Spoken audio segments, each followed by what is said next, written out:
Proper shoe gear and support are crucial treatments for many of the problems that we see in the office. As such, we provide many different types of mechanical devices to help obtain this support. Of these devices, we supply our patients. The most important ones are the custom orthotic, brace, and diabetic shoe. As the back office assistant, your duties will entail preparing the patient to be casted for these different devices. The following tutorial will walk you through setup and shipping of custom orthotics, custom braces, and diabetic shoe gear. Our office uses many different types of methods for gaining support to the foot. The most common type is the orthotic. It is a rigid support that helps to recreate the arch of the foot so that the muscles and ligaments do not have to work so hard to maintain it. This allows for relief of painful symptoms and for a slowdown in structural deformity. Two main types of orthotics are dispensed to our patients. The first is a prefabricated or prefab. It is white and is a piece of semi-rigid plastic that is generic to most foot types and helps to add some support. This is usually the first type of arch support provided to the patient to see if this treatment will be of benefit. After these prefabricated orthotics have been shown to be helpful, it is time to make a custom set of orthotics for the patient, casted specifically from their foot for their foot. Within each room you will have stocked, you will have placed Ziploc baggies with 4 splinting plaster strips in them. This is the plaster that will be used to cast the foot for a custom orthotic. Each foot will require 2 strips. You will then place below the patient's foot a new clean chucks and 2 chucks side by side on the floor. Run the water in the sink so that you can begin to warm it up.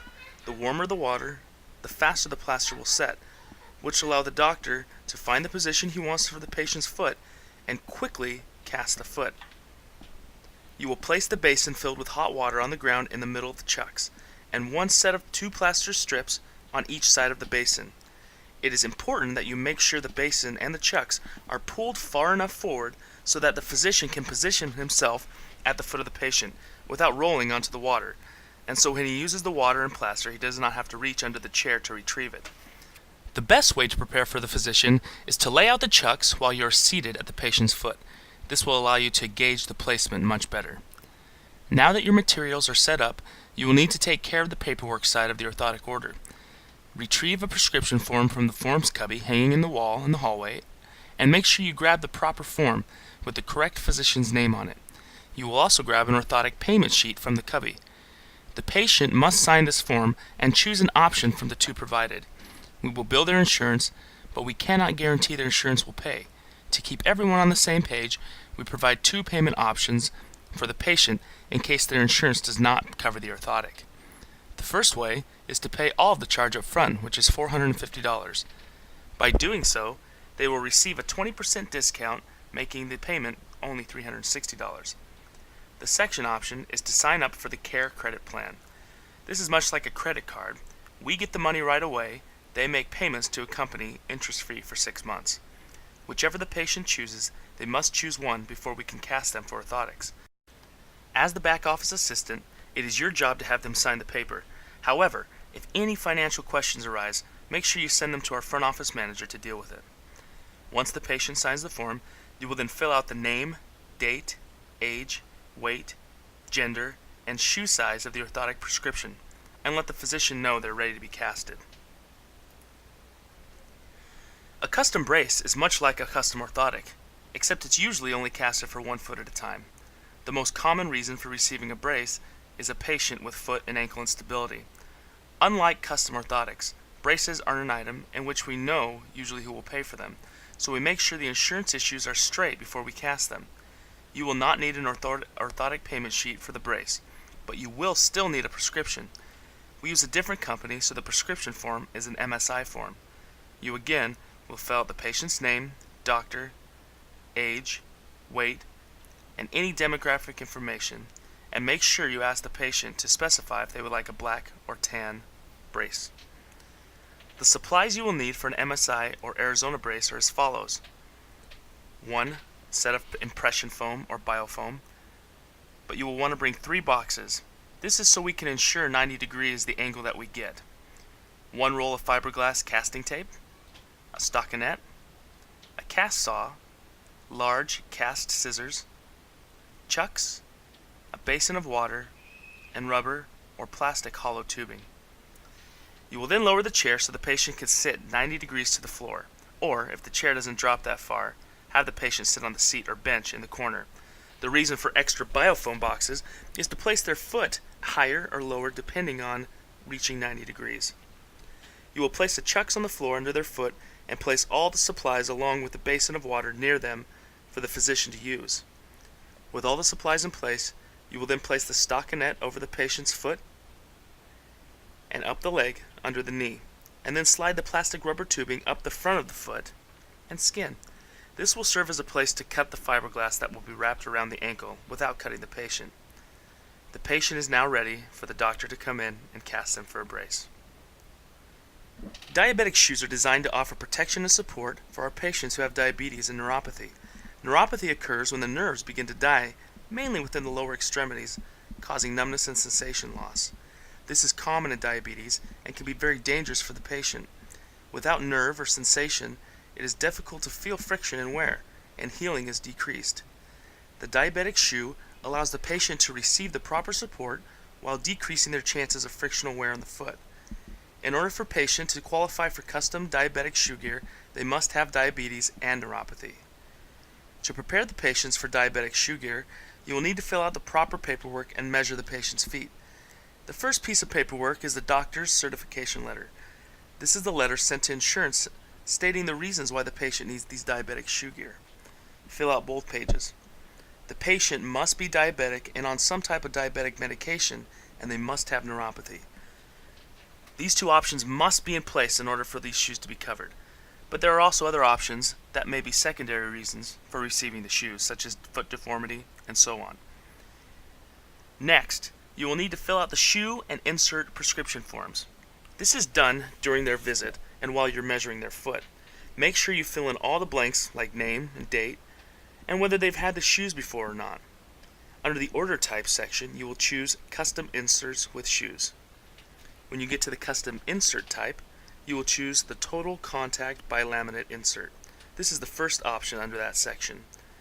And choose the option that allows the patient to receive 3 pairs of inserts. You will now need to gather the supplies for casting the patient's foot. The supplies you will need will be a biofoam box, which will take the impression of the foot, and your custom shoe supply box. Within this box is contained the brochure for the patients to see and pick the type of shoe they desire, the ink to roll on the Harris mat, the Harris mat itself, the Brannock measuring device, and 2 pieces of extra long paper. To begin, have the patient remove their shoes and socks and stand at the doorway. The doorway will provide some support as they are being measured.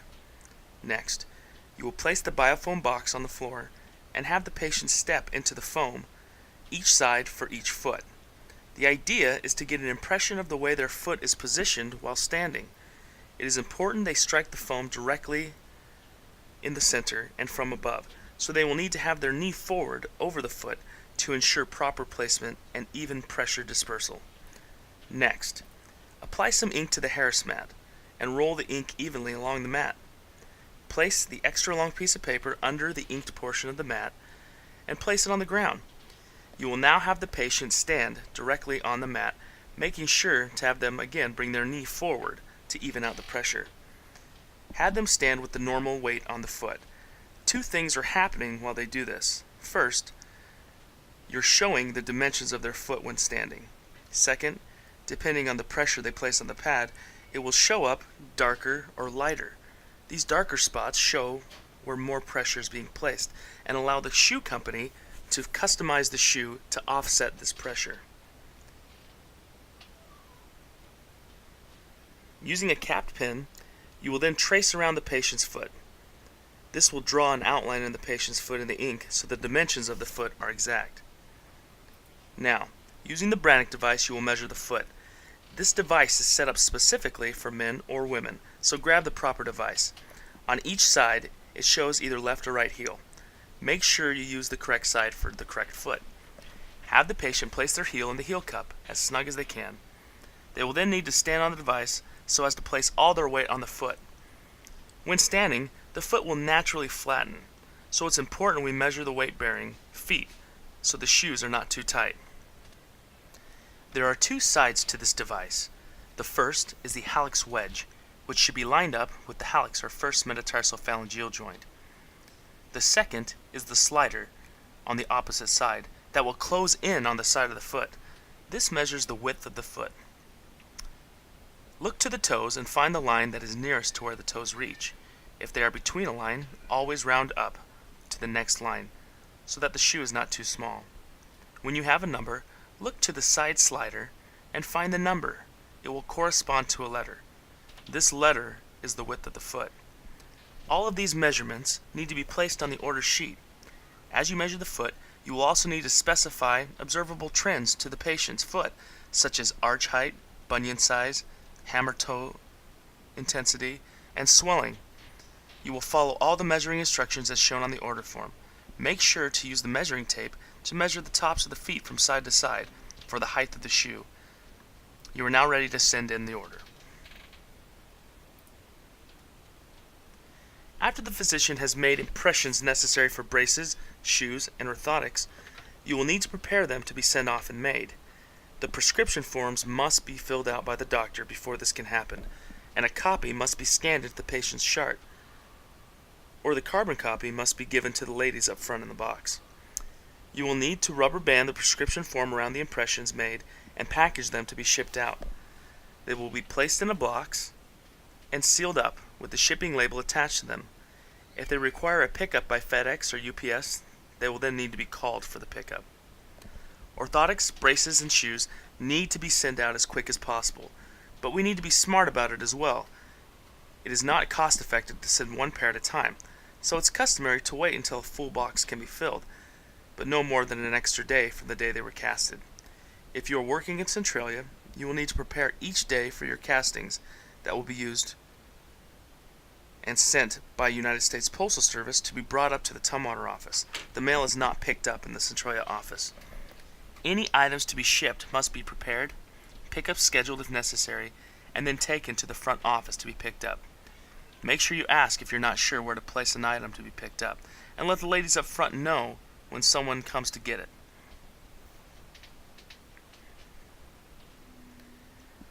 When orthotics come into the office, the front office will receive them and check them in.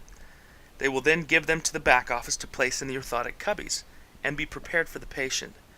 The patient will be called by the front office and they will be dispensed to the patient. 80% of the orthotic dispensing will be performed by the front office staff. They will have checked in the orthotics and called the patient, letting them know their orthotics are ready. Dispensing does not require a formal appointment. So when a patient comes in to receive their orthotics, it is crucial the front office staff be able to find them easily. As such, it is important that as the back office, we place the orthotics as neatly and orderly in the cubbies as possible. Alphabetic order means alphabetic order. We need to take the extra time to organize the orthotics as we put them away. At times, it will work out so that the patient will follow up when their orthotics are in, so it will be the back office assistant's duty to dispense the orthotics. To dispense the orthotics, you will grab the correct patient's orthotics and an orthotic instruction sheet. After you've removed the patient's shoes, you will place the orthotics up to their bare foot and check for size and fit. The orthotics should fit pretty close around the foot, and the edges, towards the toes, should stop right before the hallux or big toe joint. If it is a full-length top cover, you will need to cut it to fit within the shoe. You will then make sure they know which side is left and which side is right. It is written on the other side of the orthotic. Place the orthotic in their shoe and explain the break-in instructions to them. Because the orthotic is different from what they have ever walked with, it will adjust their foot to be in a position that is optimal for their foot. By doing so, it will change the angle of the joints slightly in the foot, as well as the ankle, knees, and hips. Although slight, if they were to walk on their orthotics all day that day, they would be sore in a week. It therefore is important that they take 8 days to break in their orthotics. For the first day, they will wear their orthotic only 1 hour, and remove the orthotic from their shoe. The second day, they will wear the orthotic 2 hours. Then the third day, 3 hours. Fourth, 4 hours, and so on until they are up to 8 hours or 8 days. This will ensure their body has ample time to get used to the new adjustment in their joint angles. If the orthotic comes with a top cover, you will need to instruct them to remove their current insert in the shoes and cut the orthotic top cover to fit in the shoe. If they have no top cover, they may keep their insert in the shoe. For dispensing braces, the patient will need an appointment. The doctor will need to examine the brace on the patient and make sure everything is well, so have them come in and bring the brace to the room. Have the patient place the brace on and walk around a bit with the brace to feel for any pressure places or discomfort while they wait to see the physician. When a patient comes into the office to pick up their diabetic shoes, they will need to be placed in a room and have their shoes and socks removed. You will then retrieve the shoes and inserts, which are in separate packaging because different companies make them. You will also retrieve paperwork for returning the shoes as well as acknowledgement of receipt.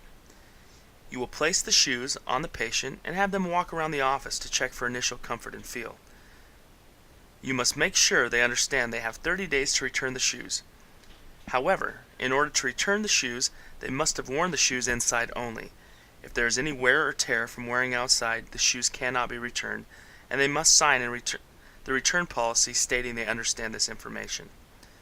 Medicare requires that we document the number of shoes and inserts we provide to the patient. So on the Medicare documentation form, fill in 1 pair for shoes and 3 inserts, and have the patient sign the form. Remove their shoes and place them in the box to be sent home with the patient. Remember, they must not wear them outside until they are certain the fit is good.